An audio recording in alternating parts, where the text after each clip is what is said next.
Already, these repayments exceed the amount of the new loans. By 1992, Africa's external debt had reached $290 billion, 2.5 times greater than in 1980, resulting in skyrocketing infant mortality rates and unemployment, deterioration of schools, housing, and the general health of the people.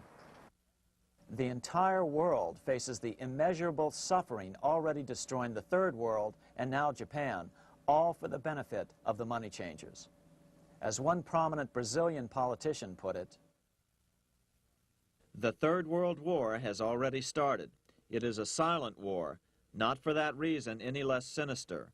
The war is tearing down Brazil, Latin America, and practically all the Third World. Instead of soldiers dying, there are children. It is a war over the Third World debt, one which has as its main weapon interest, a weapon more deadly than the atom bomb, more shattering than a laser beam."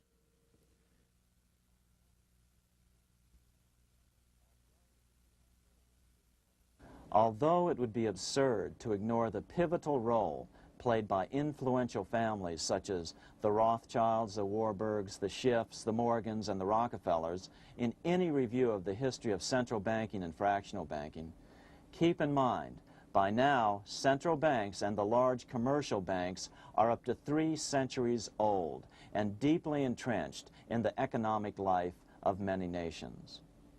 These banks are no longer dependent on clever individuals such as a Nathan Rothschild. Years ago, the question of ownership was important, but no longer. For example, both the Bank of England and the Bank of France were nationalized after World War II, and nothing changed, nothing at all. They endure and continue to grow, now protected by numerous laws, paid politicians, and mortgaged media, untouched by the changing of generations. 3 centuries have given them an aura of respectability. The old school tie is now worn by the 6th generation son, who's been raised in a system that he may never question, as he is named to serve on the governing boards of countless philanthropic organizations. To focus attention today on individuals or families, or to attempt to sort out the current holders of power, serves little useful purpose and would be a distraction from the cure. The problem is far bigger than that. It is the corrupt banking system that was and is being used to consolidate vast wealth into fewer and fewer hands that is our current economic problem. Change the names of the main players now, and the problem will neither go away nor even miss a beat. Likewise, among the hordes of bureaucrats working in the World Bank, central banks, and international banks, only a tiny fraction have any idea of what's really going on. No doubt they'd be horrified to learn that their work is contributing to the terrible impoverishment and gradual enslavement of mankind to a few incredibly rich plutocrats. So really, there's no use in emphasizing the role of individuals anymore. And the problem even transcends the normal spectrum of political right and left. Both communism and socialism, as well as monopoly capitalism, have been used by the money changers. Today, they profit from either side of the new political spectrum. The big government welfare state on the so-called left wing versus the neoconservative laissez-faire capitalists who want big government totally out of their lives on the right wing. Either way, the bankers win. Monetary reform is the most important political issue facing this nation.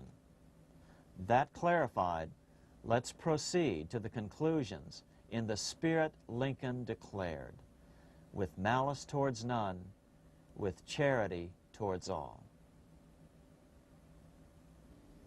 At the start of this video, we ask a number of troubling questions. Let's be sure we've answered them. What's going on in America today? Why are we over our heads in debt? Why can't the politicians bring debt under control? Why are we over our heads in debt? because we're laboring under a debt money system that is designed and controlled by private bankers. Now, some will argue that the Federal Reserve System is a quasi-governmental agency, but the President appoints only 2 of the 7 members of the Federal Reserve Board of Governors every 4 years, and he appoints them to 14-year terms, far longer than his own. The Senate does confirm those appointments, but the whole truth is that the President wouldn't dare appoint anyone to that board of whom Wall Street does not approve. Of course, this does not preclude the possibility that some honorable men may be appointed to the Board of Governors. But the fact is that the Fed is specifically designed to operate independently of our government, as are nearly all other central banks. Some argue that the Fed promotes monetary stability. We saw the current head of the Bank of England, Eddie George, claim that this was the most important role of a central bank. In fact, the Fed's record of stabilizing the economy shows it to be a miserable failure in this regard. Within the first 25 years of its existence, the Fed caused 3 major economic downturns, including the Great Depression, and for the last 30 years has shepherded the American economy into a period of unprecedented inflation. Again, this is not some wild conspiracy theory. It's a well-known fact among top economists. As Nobel Prize-winning economist Milton Friedman put it, the stock of money, prices, and output was decidedly more unstable after the establishment of the Federal Reserve System than before. The most dramatic period of instability in output was, of course, the period between the 2 wars, which includes the severe monetary contractions of 1920-21, 1929-33, and 1937-38.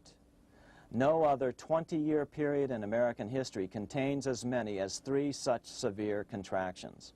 This evidence persuades me that at least a third of the price rise during and just after World War I is attributable to the establishment of the Federal Reserve System, and that the severity of each of the major contractions, 1920-21, 1929-33, and 1937-38, is directly attributable to acts of commission and omission by the reserve authorities. Any system which gives so much power and so much discretion to a few men so that mistakes, excusable or not, can have such far-reaching effects is a bad system. It is a bad system to believers in freedom just because it gives a few men such power without any effective check by the body politic. This is the key political argument against an independent central bank. To paraphrase Clemenceau, money is much too serious a matter to be left to the central bankers. We must learn from our history before it is too late. Why can't politicians control the federal debt? Because all our money is created out of debt. Again, it's a debt money system. Our money is created initially by the purchase of U.S. bonds. The public buys bonds like savings bonds, the banks buy bonds, foreigners buy bonds, and when the Fed wants to create more money in the system, it buys bonds, but pays for them with a simple bookkeeping entry which it creates out of nothing.